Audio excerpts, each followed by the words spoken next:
Hey Minecraft, Gamers here, and today I've was joined by Activation, and we're going to show you this my first ever tree farm that he helped a lot on.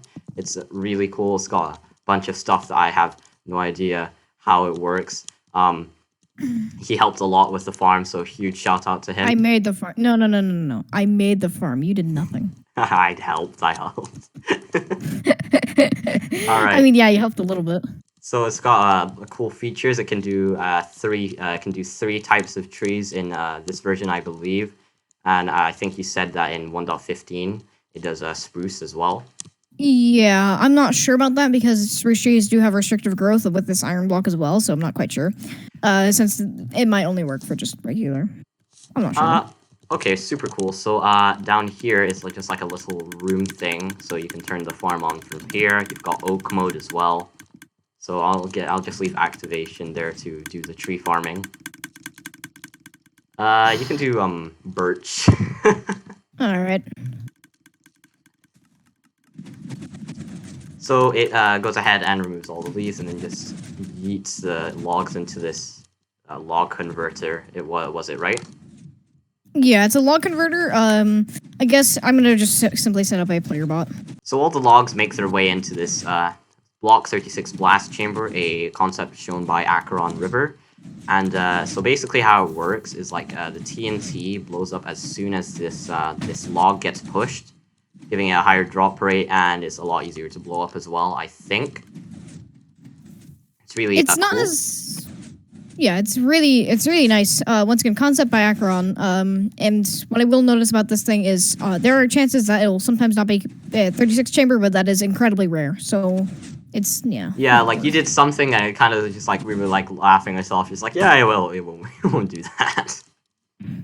Yeah.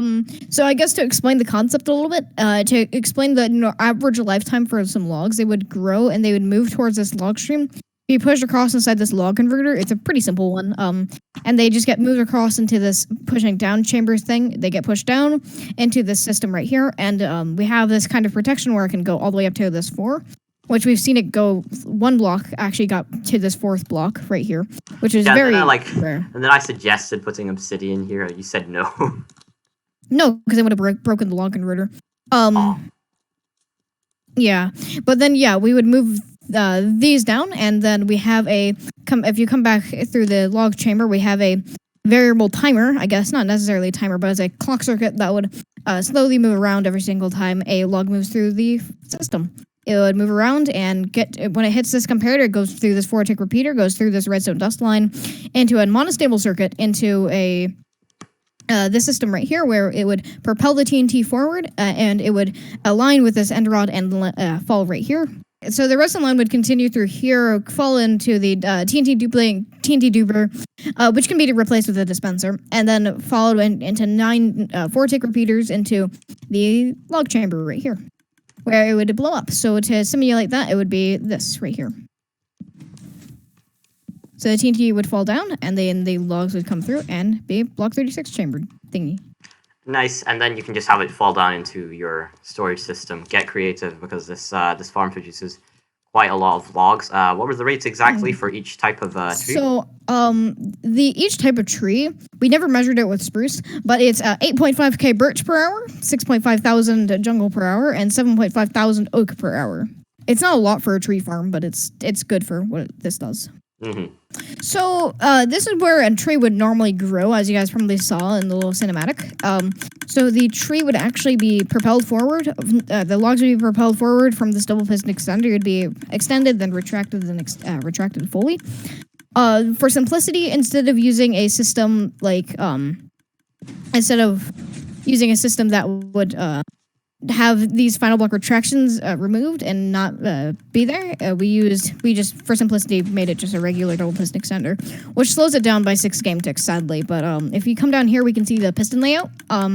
So this is actually fully 12 game tick ready if we really want to make a 12 game tick version of this farm, and possibly make it even faster with 0 ticks. 0 ticks. Yeah. I think it's possible to get this to around probably 9 game ticks, which would be pretty good, pretty interesting. This was MulfoK's first ever tree farm, so far so yeah, good. I'm quite chuffed with it.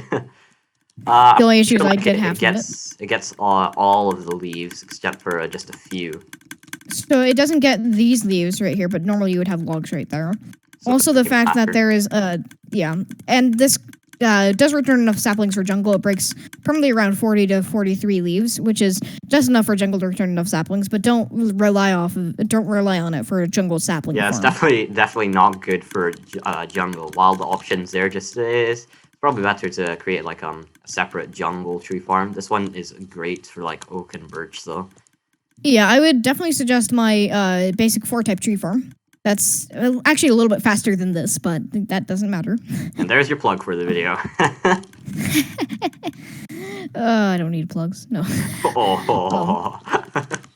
Yeah. So in this case, the player would just run through here, and there is the farm ons thing, and here's oak mode for oak mode. Believe it or not. So when we flick this sapling, if we come up to the very top, there's a piston that would extend, that would block big oak trees from growing. If you accidentally forget to place that lever, then that's no big deal. You just have an extra random log floating about, which doesn't really matter, but you need to remove that anyways. Mm-hmm. Could probably break the farm. But in this case, right here, we also retract this piston up. Therefore, that way, if we didn't retract it, then what could have happened is it could have moved the iron block to the side. So that's actually why we retract the iron block up. Or yeah, retract that up. I guess we can explain how we transfer the signal, because that's pretty interesting. Oh yeah, that's just like budded pistons, right? Yeah, we just use budded pistons in this case. We could probably make this even cheaper. I mean, this is a poor man's, I guess, if we're going off of random G games, this is a poor man's tree farm. I mean, I wouldn't really call it poor man's, but like it's pretty nice.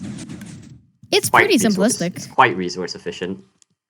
I mean, we are using redstone blocks to transfer signals. Yeah, I just did that. But, I just like the idea because it's a lot, simpler.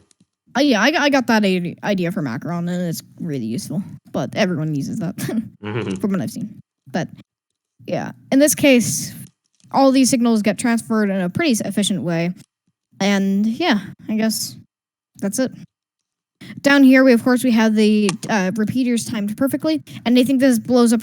This can blow up around 64 logs per TNT, which is kind of TNT efficient. And if you want to increase the TNT efficiency, just increase this clock a little bit, as long as it still works. But that's about it. So we've just shown you a really cool tree farm, a really cool 3-type tree farm for 1.11 plus, and it can even farm spruce wood theoretically in 1.15.2 or just 1.15 if you like that. So if you liked the video, be sure to hit the like button, and if you really loved it, do consider subscribing. It helps the channel out and me personally. Thank you so much for watching. Oh wait a minute, social distancing.